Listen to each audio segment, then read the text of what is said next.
ကဲအားလုံးမင်္ဂလာပါနော်ဒီနေ့အကိုကမေးထားတဲ့ပုံလေးကိုပြောပြပေးမယ်ပေါ့နော်အခုတရားကတော့အကိုကထိုင်းစင်တီမီတာပဲပေါ့နော် basic pattern ကိုဆွဲထားတယ်ရှေ့ချမ်းနောက်ချမ်းနော်ဒီမှာပခုံးတောက်ပါတယ်အဲ့တော့အခုအကိုတို့တွေနိုးပရာထုတ်မှာဖြစ်တဲ့အတွက်ကြောင့်မို့လို့ဒီခါပေါ့နော်ခါမြင်းရဲ့အောက်ကနေပြီးတော့မှဟို3 cm ဒီမှာချထားတယ်နော်3 cm ချထားတယ်အခုပိုရှည်ထားတယ်ပေါ့ဒီဘောတရားတော့ဟိုဒီမှာ basic pattern အခု3 cm ပိုရှည်ထားတယ်ပေါ့နော်ပြီးရင်အကိုတို့ဒီမှာဘေးကိုဒီမှာရှေ့ထွက်ရတဲ့ဒီဘက်မှာ3 cm ပြန်မှတ်ပြီးတော့မှတောက်တစ်ချောင်းထပ်ထိုးပေးမယ်နော်အဲ့တော့အခုထပ်တဲ့ခါကျလို့ရှိရင်ဒီကောင်လည်းထပ်မယ်ဒီပခုံးတောက်လည်းထပ်မယ်ပေါ့နော်ဒီကိုဘယ်တော့တွေထပ်မလဲဆိုလို့ရှိရင်ဒီမှာလေဘင်းမြင်းနဲ့နိုးထိတ်နဲ့ကိုလမ်းပြီးမှမှတ်ထားတယ်လေဘင်းမြင်းပေါ့နော်ဆွဲထားမယ်ဆွဲထားပြီးရင်ကိုဒီမှာဒီရင်ကျယ်မြင်းပေါ်မှာနော်ရင်ကျယ်မြင်းပေါ်မှာအခုဒီဘက်ကိုနော် 1.5 လောက်ပေါ့1.5 လောက်ပေါ့နော်1.5 လောက်ကိုစားလိုက်မယ်ပေါ့နော်ဒီမြင်းပေါ်မှာ 1.5 စားမယ်နော်ပြီးအဲ့တော့ဒီအကုန်လုံးထပ်မယ်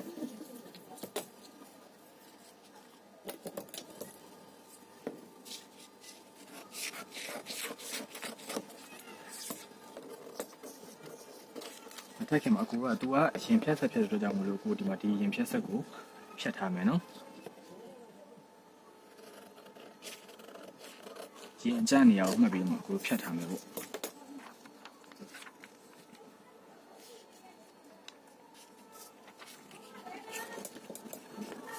မနော်ဒီမှာကိုတခုပြောချင်တာဒီနေရာမှာပေါ့နော်အခုဒီမှာနိုးရချုံမယ်ဆိုရင်ဒီလိုတန်တန်ကြီးမဆွဲရအောင်နော်ကိုရှင်းပုံလေးဒီလိုလုံးလုံးလေးပေါ့နော်ဒီလိုလေးလုံးလုံးလေးနဲ့ဒီလိုလေး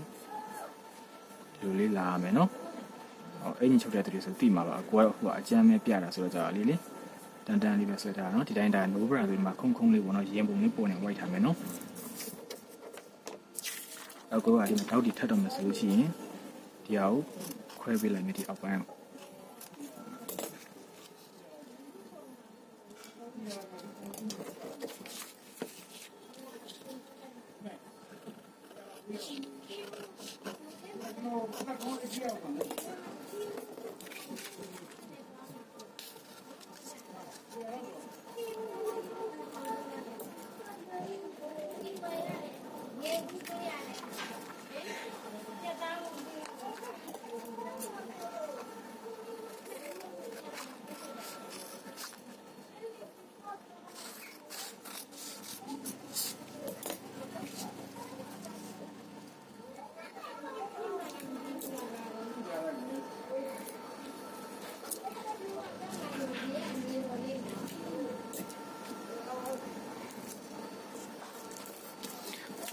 နော်အခုတောက်တွေထပ်လိုက်ပြီတောက်တွေထပ်လိုက်ပြီဆိုလို့ရှိရင်ဒီဘက်ဘေးကိုကိုတစ်ချက်တော့ပြန်ညှိပေးလိုက်အောင်နော်ဒီရင်မြင်းနဲ့ခါမြင်းနဲ့ကိုတစ်ချက်ပြန်ပြီးညှိပေးလိုက်ညီလေးနော်မဖြတ်ခင်ကတည်းကညှိရလဲရတယ်နော်ဒီတိုင်းဖြစ်သွားမှာအဲ့ဒါဆိုလို့ရှိရင်ဒါဘေးမြင်း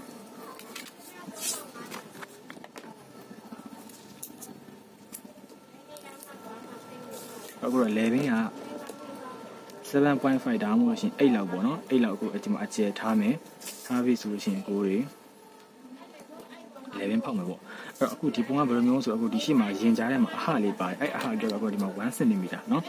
1 cm အကျယ်လောက်ကိုခြံထားမယ်နော်ခြံပြီးတော့ကျိုးလေးတွေတက်မယ်ပေါ့နော်ဒီထက်မှာဇာထည့်လေရတယ်ပြဿနာမရှိဘူးအဲ့တော့အခုဒီမှာရင်ကျယ်မြင်းရှိတယ်ရင်ကျယ်မြင်းကနေပြီးမှအခု white ချမယ်နော်ဒီလိုလာပြီးတော့မှဒီနားတော့တန်းတန်းမဲလာပြီးဒီနားကျမှ white ကလေးနော်ဒီလိုမျိုးလေးလာမယ်ဒီအောက်ကနေကိုပုံမှန်ဆိုလို့ရှိရင်ရင်ကျယ်မြင့်တဲ့အောက်ကို3 4ကျက်လောက်ဆင်းလို့ရတယ်ဒါမှမဟုတ် customer ဝေရဲလို့ချပေးလို့ရတယ်နော်မဝေရဲလို့ရှိရင်တော့ဒီ3 4လောက်တော့လည်းချအရန်ကြီးပေါ်ရောက်နေလည်းမကောင်းဘူးတို့ကဒီမှာနိုးဘရာချက်မှာဆိုတော့ဖော့ကွက်ထဲမှာဆိုတော့နော်ဒီဖော့ကွက်နဲ့ဒီကောင်နဲ့အသားနဲ့အရန်လန့်ဝေးတွန့်ပြီးဟာကြီးဖြစ်တွန့်နေမှာဆိုလို့အခုဒီမှာဆိုလို့ရှိရင်ဘေးကိုတော့ကိုကြိုက်တဲ့လောက်ပေါ့နော်ပြပြလေးချလိုက်လို့ရှိရင်ရတယ်လေဘင်းကလေ 7.5 AM မဟုတ်ဘူးကိုကြိုက်တဲ့လောက်9လောက်ထိချလို့ရတယ်နော်ကိုစင်ပြီးသလိုချပါအဲ့ဒါတော့ဒီကနေအကွာဒီမှာဆိုအခုပုံနေလို့အကွာဒီမှာပြပြလေးပေါ့နော်ဒီပခုံးမြင့်ရဲ့ဘေးလောက်ထိကိုနော်ဒါမှမဟုတ်ပခုံးမြင့်လောက်ထိကြိုက်တယ်လို့ကိုဆက်လို့ရတယ်နော်ဒီလိုမျိုးလေးလာထားတယ်နော်လာထားဆိုတော့ဒီမှာခြေချမ်းပတ်တန်ရပြီဒီမှာဆိုလို့ရှိရင်တို့ဒီမှာပြန်ဆက်မှာဖြစ်လို့ကြောင့်ဒီအောက်မှာအကွာတောင်းမထည့်တော့နော်တောင်းမထည့်တော့ဆိုတော့ဒီအောက်ကတောက်တွေကိုကိုထပ်လိုက်မယ်နော်ဒီပေါ်ကကျန်းလေးပဲထပ်လိုက်မယ်ဒီမျိုးထပ်လိုက်မယ်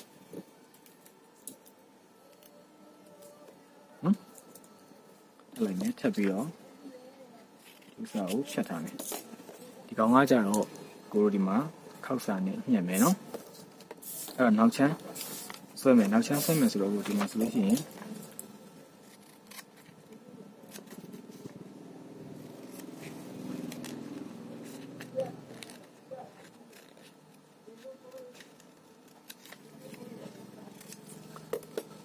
ချမ်းဆွဲမဲ့ပခုံးနဲ့အခုဒီလိုင်း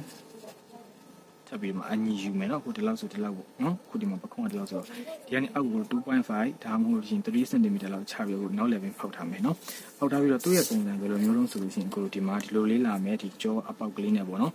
အဲ့တော့အခုနောက်ကွက်ဖြစ်တဲ့အတွက်ကြောင့်မလို့နောက်ကိုခါစားပေးမယ်နော်ဒီမှာခါ1 cm စားမယ်နော်လို့ရှိရင်ကိုကအင်ကြီးပုံပတ်တန်လေးဆိုရင်ဒီလိုမျိုးလေးလာတာနော်ကစားမှာဝေရဲလို့ရှိရင်ကိုဒီအောက်ကြီးထိချလဲရတယ်ပြဿနာမရှိဘူးเนาะဒါကတော့ပုံမှန်လောက်ပေါ်တာဆိုလို့ရှိရင်ကိုဒီမှာကြောရင်မြင်းနဲ့တန်းနဲ့ပေါ့เนาะအရန်ကြီးတော့ height မထားဘူးအပေါ်ပဲအပေါက်ကလေးလုံးမှာဆိုတော့ဒီပေါ်ကကျတော့အခုဒီလိုဝိုက်ကလေးဒီတိုင်းလေးเนาะအခုဒီနောက်မှာဘာလုပ်ရမလဲဆိုရင်လောက်ရမှာကကိုဒီမှာဒီအခုံးကဝိုက်ကလေးဖြစ်တာတော့ကိုကြောမှာဝက်တဲ့ခါမှာဟနေမှာဆိုတော့ဒီမှာတောက်ထိုးပေးမယ်เนาะဒီမှာမြင်းကြောင်ဆွဲပြီးကိုဒီဘက် 0.5 ဒီဘက် 0.5 ပေါ့နော်1 cm ပေါ့1 cm ဟိုတောက်တစ်ချောင်းဒီမှာထိုးပေးလိုက်ပဲနော်အဲ့ဒါပြီးလို့ရှိရင်ဒီနားမှာလည်းနည်းနည်းဟနေမှာဆိုတော့ကိုဒီမှာခုနက1စားတဲ့မြင်းဒီဘက်ကို 0.5 လောက်ပေါ့နော် 0.5 လောက်စားပြီးတော့မှချက်ပြီးတော့မြင်းရဲ့စလုံးဒါလေးကတော့ကိုဖယ်ထုတ်မှာနော်အဲ့တော့ဒီတောက်ကလည်းကိုထပ်မယ်ပေါ့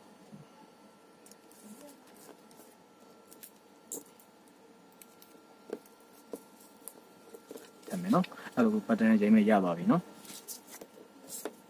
ကိုညမတကယ်လို့အကိုကအင်ကြီးလက်ကတော့အကိုရိုးရိုးလက်ပဲနော်ရိုင်းလက်ပဲကိုတက်နေကြလက်တိုင်းတိုက်အောင်ပဲတကယ်လို့အဲ့လိုမဟုတ်ဘူးကိုကလက်ဖောင်းတက်ချင်တယ်ဆိုလို့ရှိရင်ကိုတို့ကဒီပေါ်ကို5 cm 6 cm လောက်ပေါ့နော်အပေါ်တက်ပြီးတော့မှဆွဲပြီးတော့မှတက်မယ်တကယ်လို့လက်ဖောင်းတက်မယ်ဆိုလို့ရှိရင်ကိုတို့ကဒီပေါ်မှာဒီအတွင်းထဲကို1 cm လောက်စားပေးမယ်နော်အတွင်းထဲကို1 cm လောက်စားမယ်အဲ့တော့ဒီရှင်းနေအောင်နေညီအောင်လို့ဒီမှာလဲ1 cm လောက်စားလိုက်မယ်နော်ရှင်းနေအောင်လည်း1 cm လောက်စားလိုက်မယ်။အခုပတ်တန်ဖြတ်ထုတ်ရအောင်။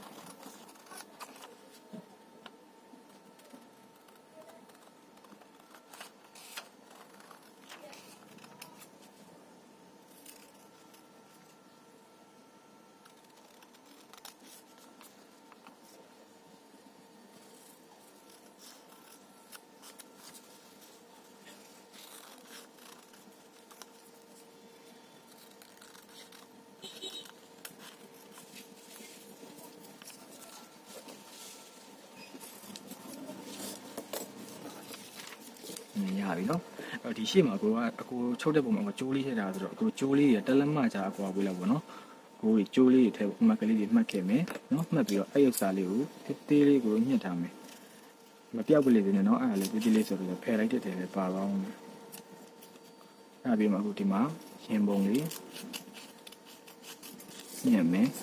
ပြီးရင်ဒါပခုံးဆက်မယ်ဆိုတာနော်တော့ရပြီအခုပတ်တန်ဖြတ်တဲ့အခါကျလို့ရှိရင်ဒီဥစ္စာကိုနိုးပါးရီချုပ်လို့ရှိရင်ရင်ကန်နေချုပ်တယ်လို့ပဲဒီပေါ်မှာ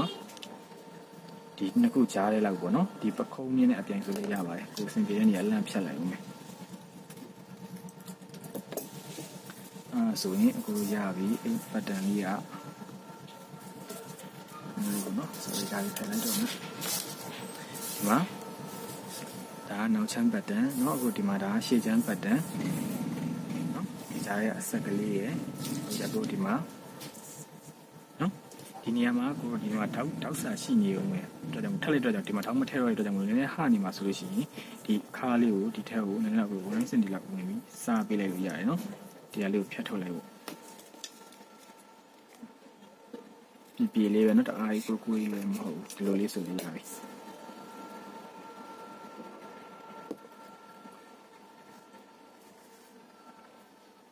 နော်ဒီမျိုးဆိုရင်အကိုချုပ်ထားတာတွေအားလုံး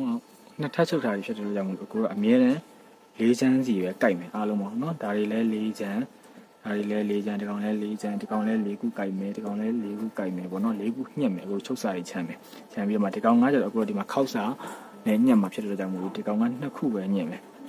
နော်နှစ်ခုညက်ဒီမှာကျတော့ဒါကျိုးလေးတွေထည့်မယ်အဲ့ဆိုရင်ကိုပုံမှန်တိုင်းမယ်နှစ်ထပ်ဒီကောင်ရင်ချုပ်မယ်ဒီကောင်ရင်ချုပ်ပြီဆိုလို့ရှိရင်ကိုဒီမှာမဟုတ်ပါရင်အောင်ထည့်မယ်ဒီဥစ္စာတွေကိုလေးချမ်းစလုံးချုပ်ထားမယ်နော်လေးချမ်းစလုံးချုပ်ပြီဆိုလို့ရှိရင်ကိုဒီမှာကျိုးလေးတွေကိုပေါ့နော်ဒီစက်ကူလေးတွေပေါ့အကိုကတော့ဒီကျိုးလေးတွေကိုဘယ်လိုချုပ်တော့ဆိုလို့ရှိရင်ဒီစက်ကူလေးပေါ်မှာကျိုးလေးတွေကိုအကိုမှတ်ပေးထားတဲ့နေရာမှာအကိုတင်လိုက်တယ်နော်နဲ့ဆိုတော့ဒီလိုအကိုဒီမှာညှက်ထားတာ1 cm ပဲရှိတာအကိုတို့ပတ်တန်ပေါ့နော်ပတ်တန်ကိုနောက်ထပ်ဒီဘက်ကနေနောက်တစ်ခုနှစ်ခုဒီလိုကြားထဲမှာညှက်မှဖြစ်တဲ့အတွက်ကြောင့်မို့လို့ပေါ့နော်ဒီလိုဥစ္စာ2 cm နောက်ထပ်စက်ကူပြန်ဖြည့်ပေးရမယ်နော်ဖြည့်ပြီးတော့မှအကိုကအဲ့ပေါ်မှာကျိုးလေးကိုတင်ပြီးတော့မှဘေးကနေပြီးမှတကြောင်နင်းပြီးတော့မှအဲ့လိုမျိုးချုပ်တယ်ပေါ့နော်အဲ့လိုမျိုးချုပ်တယ်ဆိုလို့ရှိရင်အဲ့လိုမျိုးချုပ်ပြီးတော့မှဒီအောင်လေးကိုကြားထဲကိုညှက်တယ်ဒီဘောဟာကိုညှက်ပြီးတော့မှဒီလိုဟာမျိုးနောက်တစ်ခုနဲ့ဒီဘောကနေအုပ်ပြီးတော့မှအခုဒီဘောကနေပဲပတ်တယ်တောက်လျှောက်နင်းလာကြပြီနော်နင်းပြီးတော့မှလှန်ချလိုက်မယ်ဒီဘက်တစ်ချမ်းရပြီနော်အဲ့တော့မှဒီဘက်ကတစ်ချမ်းကိုကြောက်လေအတိုင်းနဲ့အခုဒီရင်အောင်တစ်ခုရဲ့ကြားထဲကိုဒီကျိုးအဆက်ကလေးတွေရဲ့ဒီအပေါ်ကဒီဘက်ကလာမယ်ဒီလိုဟာရောအတွင်းနဲ့ထည့်ပြီးတော့မှအဲ့လိုမျိုးပေါ့နော်ဒီဘက်ကနေပြန်ပြီးတော့မှနောက်တစ်ခုကိုလည်းဒီတိုင်းတောက်လျှောက်ဒီလိုမျိုးနင်းလာလိုက်မယ်နော်အဲ့ကြောင့်လို့ရှိရင်အခုဒီမှာရှေ့ချမ်းရပြီဆိုတဲ့အခါကျတော့မှကိုကဘယ်လိုလုပ်ဆိုလို့ရှိရင်ဒီအောက်ကနှစ်ဆရှိရမလားဒီအောက်ကနှစ်ဆရှိတဲ့ဥစ္စာကိုဒီအပေါ်ကတစ်ထပ်ဒီအောက်မှာနောက်ထပ်တစ်ထပ်ဒီခလဲကောင်းတွေတစ်ချောင်းနင်းချလိုက်ပြီးမှဒီလိုမျိုးဆွဲလန်လိုက်တဲ့အခါမှာအခုအတွင်းထဲမှာချုပ်ဆလည်းမပေါ်တော့တခါရဲငုံမိသားလည်းဖြစ်တယ်နော်အဲ့လိုမျိုးရှေ့ချမ်းရပြီဆိုတော့မှအခုကဒီအနောက်တွေတော့ပုံမှန်တိုင်းပဲနော်အခုကျယ်သီးခွင်းတွေတက်မယ်ပေါ့နော်ကျယ်သီးခွင်းတွေတက်မယ်ဆိုလို့ရှိရင်တက်ပြီးလို့ရှိရင်အခုဒီမှာပုံမှန်အင်ကြီးချုပ်တယ်လို့ပဲအခုဒီမှာပခုံးနဲ့ဆက်ပြီးတော့မှနှစ်ထပ်တောက်လျှောက်ဒီလိုမျိုးချုပ်လာခဲ့မယ်နော်ချုပ်ပြီးတော့ရှင်အခုဒီအနောက်ကဟာနဲ့ဆက်လိုက်မယ်နော်ဆက်ပြီးပြီဆိုလို့ရှိရင်အခုရပြီနော်အဲ့တော့လက်ပတ်တန်းတော့ကိုကြိုက်တဲ့ဥစ္စာနဲ့ချုပ်ရုံနဲ့ရိုးလက်တိုင်းပဲနော်ဒါမှမဟုတ်လက်ဖောင်းဆိုလဲလက်ဖောင်းပေါ့နော်အဆင်ပြေတဲ့ဥစ္စာနဲ့ချုပ်လို့ရပါတယ်အားလုံးပဲအဆင်ပြေကြပါစေဒီချန်နယ်လေးရှိလို့ရှိရင်လည်းဒီကလို့မရှင်းတာရှိရင်အခုတစ်ချက်လောက်ဗီဒီယိုမှာအောက်မှာပေါ့နော်အခု comment မှာမေးခဲ့လို့ရတယ်နော်အားလုံးပဲအဆင်ပြေကြပါစေဗျာ